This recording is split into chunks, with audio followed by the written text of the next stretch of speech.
La Zona Cero.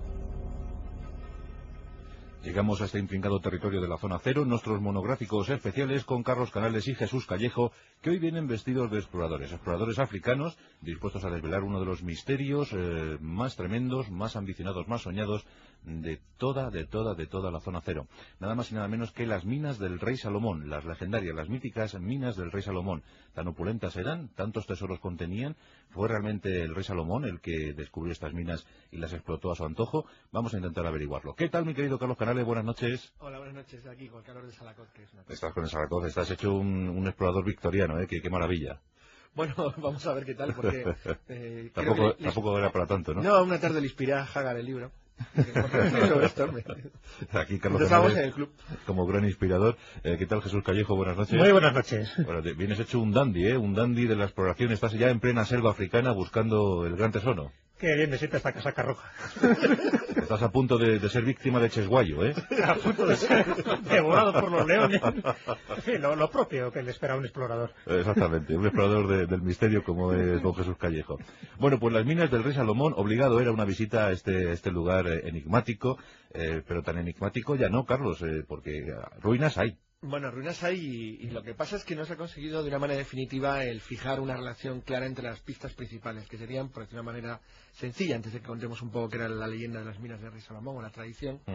Digamos que el problema se partía de un asunto fundamental que se resolvió en el año 38, que era, primero, ¿había realmente una comunicación entre Judea y algún lugar de África del cual el Rey Salomón pudiera obtener sus grandes riquezas? Sí. Segundo, ¿dónde estaba ese lugar? Entre las pistas principales se apunta desde siempre a algún lugar en la costa del este de África, obviamente, más al sur incluso de Etiopía y del antiguo país egipcio de Punt. Bueno, pues la relación que se ha intentado buscar en los últimos años es ver si podía haber algún tipo de conexión entre Judea y las ruinas misteriosas del Gran Zimbabue, que significa literalmente ciudad o casas de piedra, en el país que ha cogido su nombre después de la independencia, que antiguamente se llamaba durante la época colonial inglesa Rodesia del Norte. Rodesia del Norte. El caso, Jesús, ya hablamos aquí en su día de la reina de Saba, de la bellísima reina de Saba, de sus amoríos con el rey Salomón, y claro, todo hace entender que había un tesoro compartido, o algo había por lo menos, ¿no?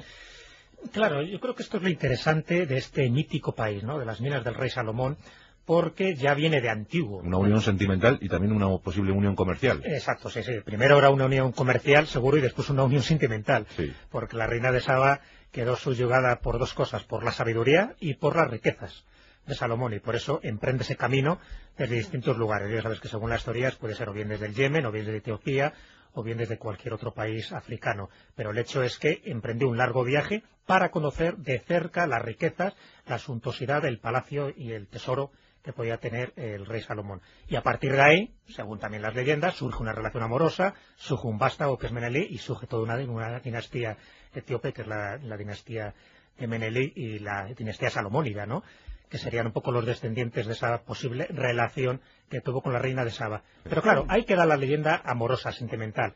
Lo otro es dónde obtenía el rey Salomón esa gran riqueza, esas minas de oro, esas minas de plata, esa gran riqueza. Cuando se recurre a los pocos textos, ¿no?, que hay, como puede ser la Biblia, se nos habla de las fabulosas minas de Ofir, un lugar en el que el rey Salomón pues encontraría o buscaría sus tesoros. Y a partir de ese momento, tanto exploradores árabes como europeos se han encargado de buscar este lugar mítico, el lugar de Ofir, en donde solo había como 3 lugares posibles donde se pudiera encontrar. Uno en Asia, otro podría ser en algún lejano lugar de Europa, y otro podía ser África.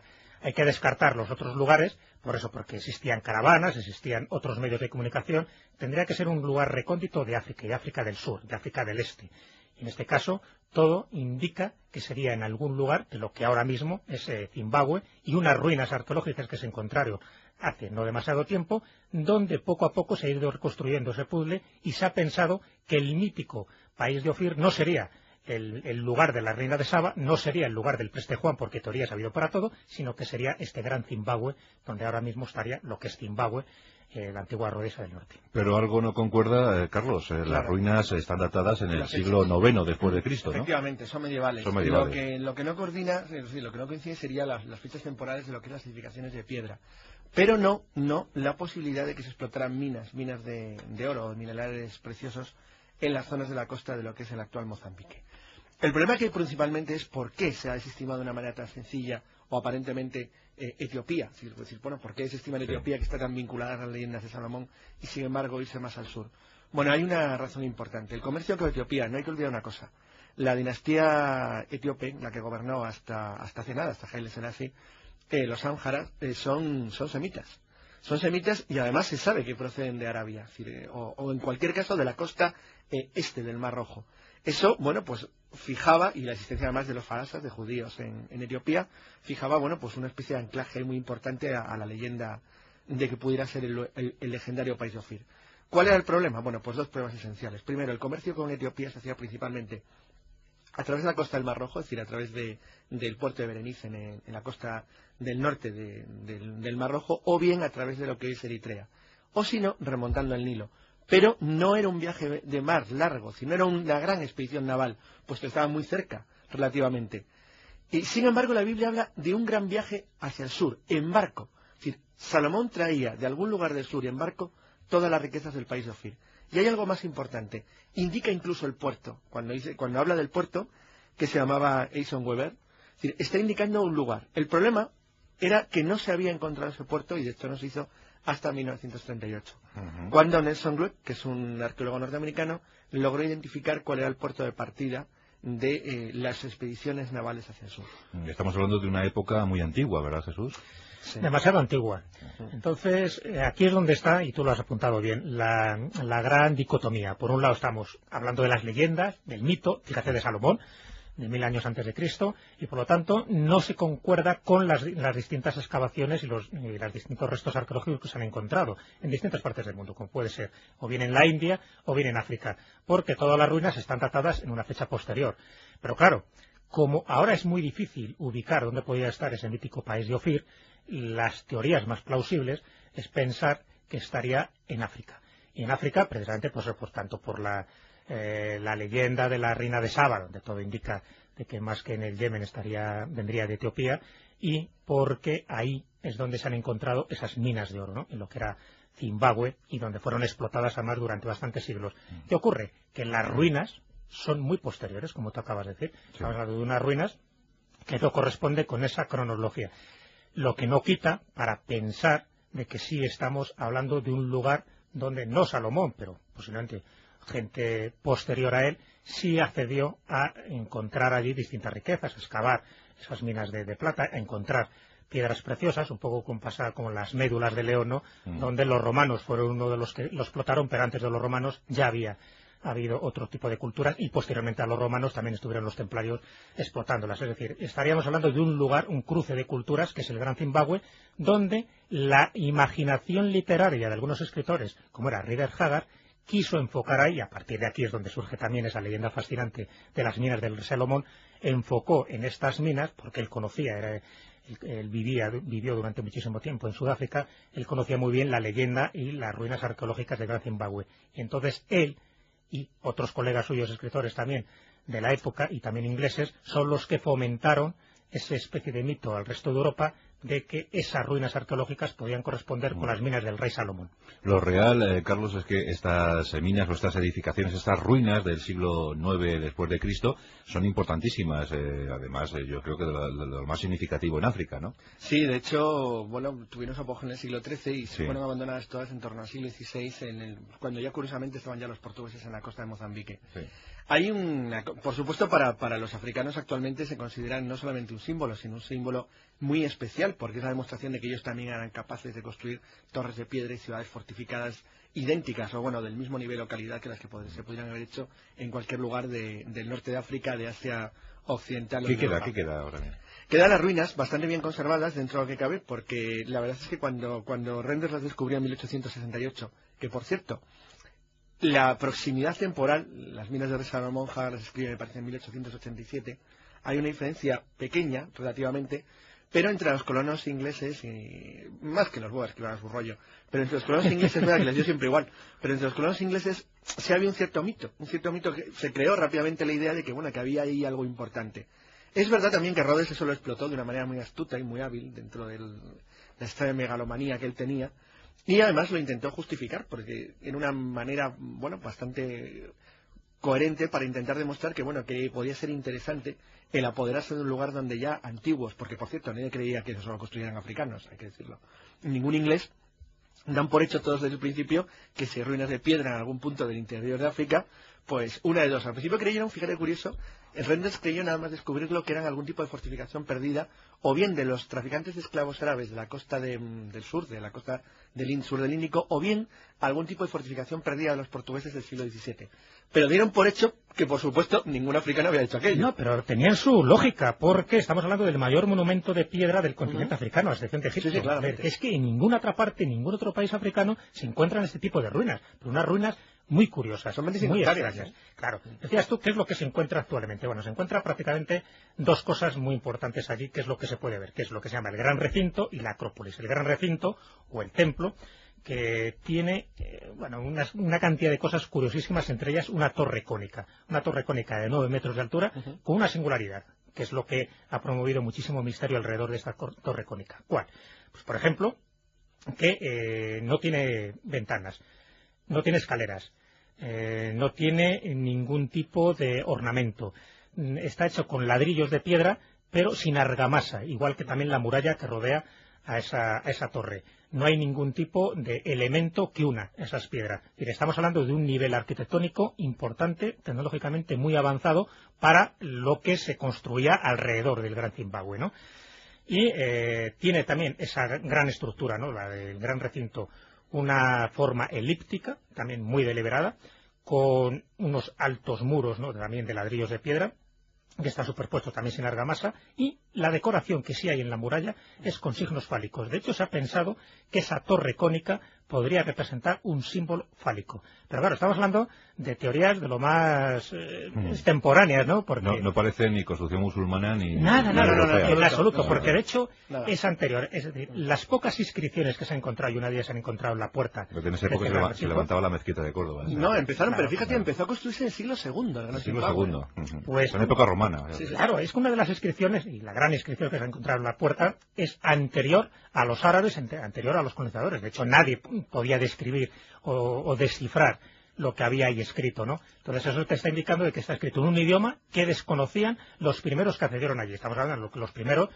pues es desde el siglo XV en adelante, que es cuando empiezan a ver las ruinas y cuando empiezan a escribirlo en sus distintas crónicas, a pesar de que no se empieza a excavar de una forma ya deliberada y más científica a partir del siglo XIX. Pero anteriormente sí hay referencias.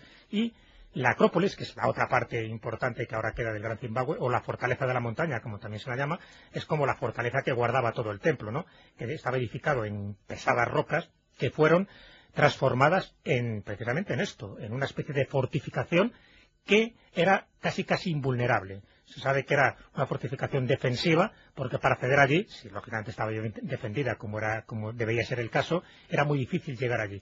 Y ¿quién pudo haber construido aquello? Ahí es donde está uno de los enigmas, ¿no? Porque ninguna de las culturas que están alrededor tenía esos conocimientos.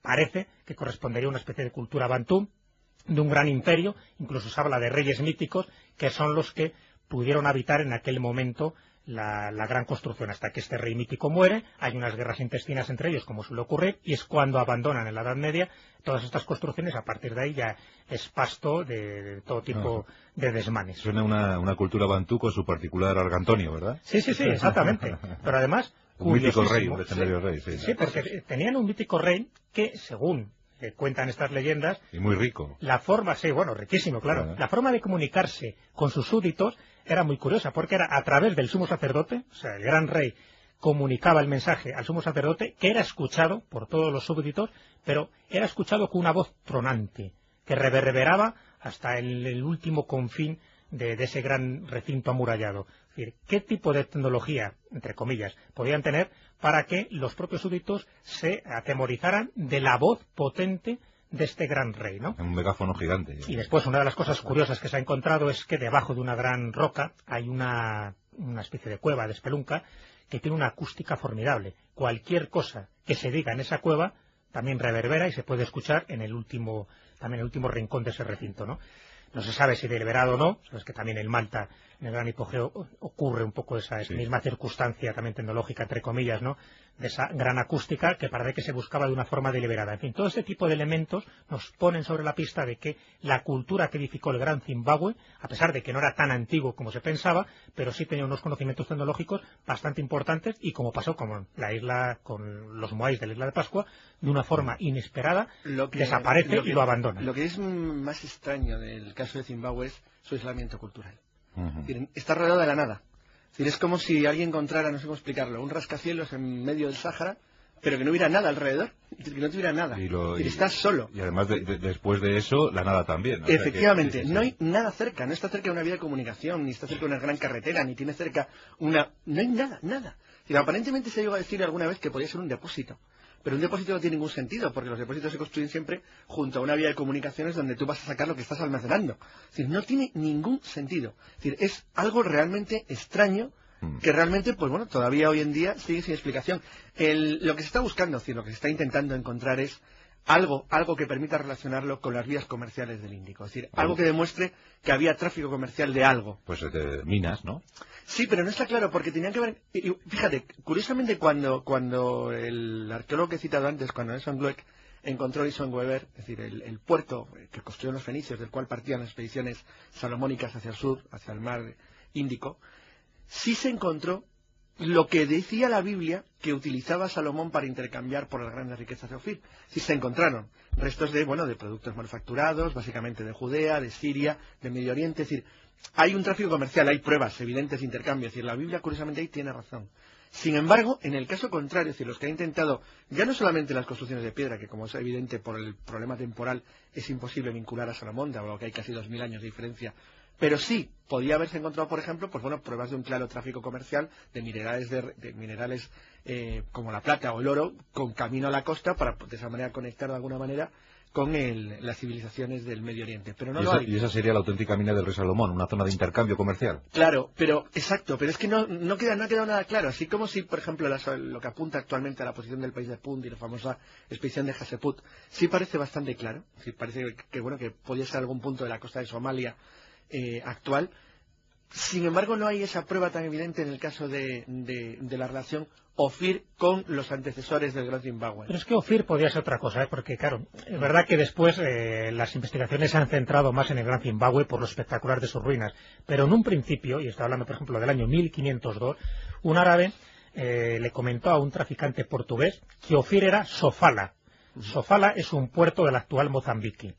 De hecho, en 1552, el historiador portugués João de Barros escribe un libro que se llama Da Asia, donde describe una fortaleza de piedra en Sofala, cuidado con el nombre, y describe que en el centro que es un centro de región minera, donde hay unas construcciones enigmáticas.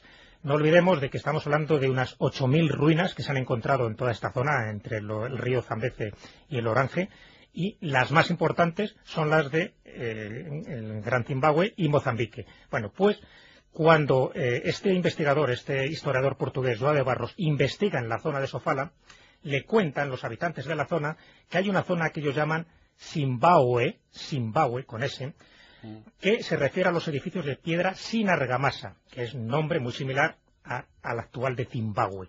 Bueno, pues posiblemente, a pesar de que no sean tan espectaculares, el Ofir mítico y bíblico de Salomón sería esta Sofala de Mozambique y no tanto el Gran Zimbabue, a pesar de que hay una cercanía. Tendría más lógica, más Sofala más porque es un puerto de mar y porque tiene salida comercial clara y conocida con Oriente Medio. Por eso decía antes que más que hablar a lo mejor de minas, deberíamos hablar de una zona de comercio exclusivo.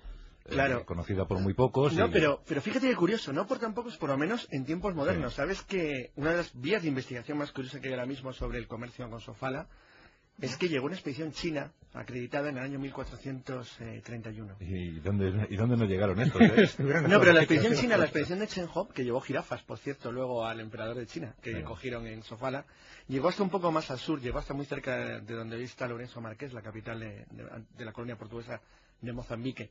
Entonces es interesante decir, porque los chinos habían conectado, por visto, habían contactado con la existencia de un país al que merecía la pena comerciar cuando estuvieron en Ceilán. Entonces, el hecho cierto es que el hecho que llegara a principios del siglo XV expediciones chinas hasta Mozambique, ahí con seguridad, luego ya lo que diga Méndez, Gaby Menzies es otra cosa, ¿no? Pero ahí con seguridad es uno de los intentos actuales de demostrar que realmente toda la costa sur, bueno, por cierto, sale también en Marco Polo, hay un pequeño paisaje y sobre todo en Simbad el Marino, en la leyenda árabe de Simbad el Marino, que es una leyenda omaní. En la leyenda omaní de Simbad el Marino hay una referencia muy clara a una ciudad de grandes riquezas donde los comerciantes árabes llegan muy al sur de la costa africana. Hay quien lo ha intentado interpretar como la primera mención de Madagascar, pero parece mucho más correcto el que se refiriera curiosamente a lo que está enfrente, es decir, a la costa africana continental. En cualquier caso, si de verdad hay tradiciones tan fuertes de comercio en esa zona, puede decir que tal vez en el pasado, es decir, mucho tiempo más atrás, hubo también pues algún tipo de contacto comercial con los estados ribereños del Mar Rojo. Sí, Marco Polo habla de Madagascar ya, Claro. Cuando habla de los pájaros agujas, Sí, que nidifican en Madagascar y pescan diamantes. Pero realmente es una interpretación, porque nunca estuvo, diga lo que diga. Claro. Es decir, hay ideas de que...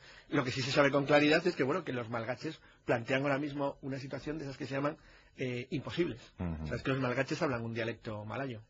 Hablan un dialecto malayo y están enfrente de África. Pero que Marco Polo en el libro de las maravillas ya identifica esa zona como una zona de gran riqueza, ¿no? Sí, y efectivamente. Entonces, bueno, pues tanto eso, que el hecho que todas las leyendas que tocan el Océano Índico de alguna manera u otra afecten o hablen de riquezas en algún punto de la costa del sur de África, pues bueno, pues es muy sospechoso, como para pensar que obedece a una tradición y no meramente una leyenda. Vamos, que Salomón marcó la moda, ¿no?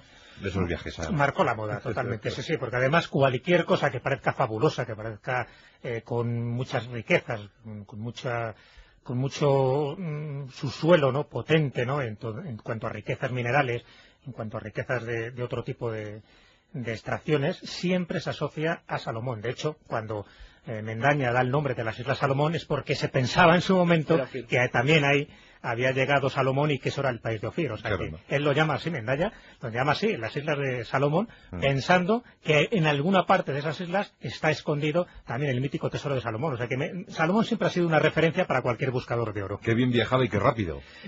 Bueno, lo que sí se sabe, porque la Biblia dice, eran fenicios los que le llevaban las expediciones a Ofir, lo cual, por cierto, le da un punto de verosimilitud muy interesante. Sí, no eran de Judea. Algún barco de esos fenicios escaparía a América, ¿no, Carlos? Es posible. Claro. Hombre, inscripciones fenicias para que hay. Te lo diga Pablo Villarrubia. Pero sabes que, por cierto, aunque no viene ahora, no es exactamente el tema, pero Glueck, unas cosas que descubrió en Nason Weber es las referencias a... Y no sé, qué pena que estoy aquí, Pablo, porque uno de los grandes mitos de unas posibles expediciones fenicias a Brasil partió de Nason Weber originariamente, es decir, por una de las referencias posibles, que existe una pequeña piedrecita, podría haber partido de Nason Weber.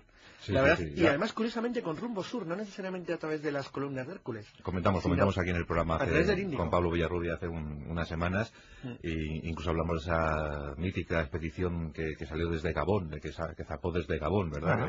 Con unos cuantos bantúes también. Bueno, está muy de moda. Sí, que pueden llegar a África y de hecho, pues algunos negros que ya estaban en Brasil saludaron, ¿no?, a los blancos y ¿esto qué hacen aquí?